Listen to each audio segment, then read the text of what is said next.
Welcome to Insights with John Davis. I'm your host. I'm happy to be here at the Pax Stereo Network. We've decided to expand our coverage to include topics that cover politics, law, culture, entertainment, health, and education. It is my intention, to bring a cutting edge to the stories that should matter to you. And we're hoping that you will follow us on the Roku channel to learn more about the stories that we'll be bringing. At my core, I'm a journalist and an advocate. I've always been, as a federal prosecutor, as a defense attorney, as a professor at universities, board member, and other capacities. It's been my life's work to bring information to people in a way that will help to empower them to make informed, smart decisions. That's the hope that we'll be doing here on Pax Stereo in the show Insights.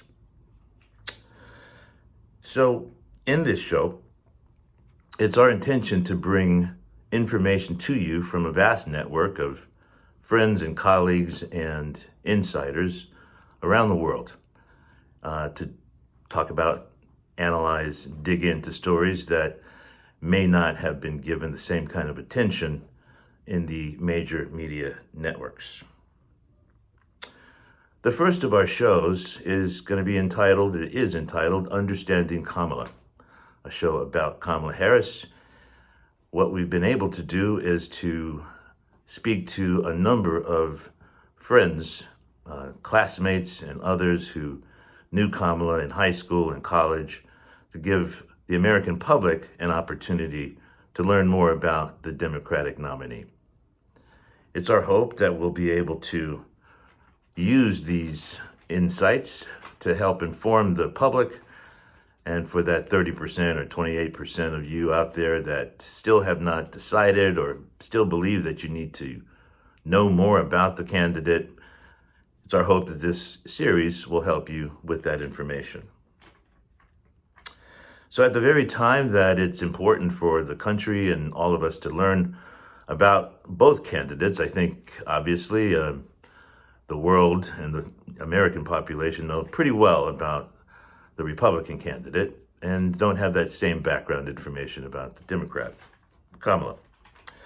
So at the very time that we're looking at that, we've uncovered what appears to be a smear campaign that could be underway by two major media outlets.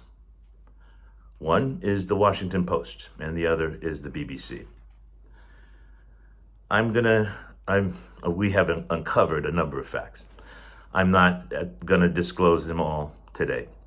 We're going to bring them out in time in this series with Kamala, and we're going to bring you first-person interviews with people who spoke to those media outlets and to let you know really what happened in those stories.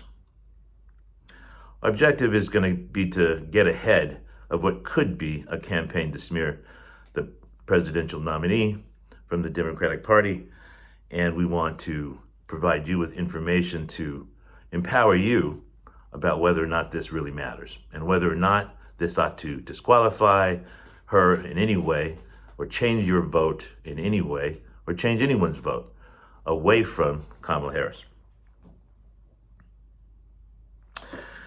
I mentioned three key facts that we want to speak about.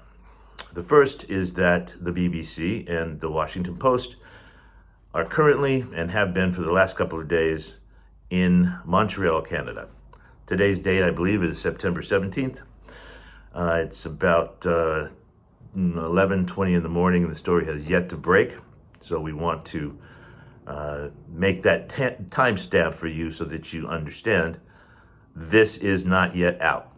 However, Michael Cronish, one of the top political investigative reporters, the same unit that was responsible for Watergate and breaking a whole host of other stories. Michael Cronish, the same individual who's written books about President Trump, former President Trump, Mitt Romney, John Kerry, and others. is doing a deep cover piece on Kamala, and he's been speaking to people in Canada about that cover. Yesterday, we learned that the BBC is doing their own investigation in that regard. Fact number 2. 2 of the former classmates of the presidential nominee were involved in providing information to the news outlets that was characterized, quote unquote, salacious details. I'm not going to divulge names, certainly not at this point, but we do know who the people are, and we have corroborated this element of the story. One other element of the story is that one of the individuals has been paid by one of these 2 media outlets to provide these kinds of salacious details. 3. The third fact that we know is that this information will be used as a way to harm the candidate under the guise of providing background, deep cover information to the readers. My key takeaway from this is that it's just not going to work. The other thing that I can share with you is that when the Washington Post publishes this story, it's going to blow up in their face. That much we know. So that's our first story. I want you to hopefully stay tuned, check back in with us within the next few hours or days. We'll be coming back to you with more information about this series and more information about who will be the first guest. So thank you very much for this, and we'll be talking to you very soon. Bye.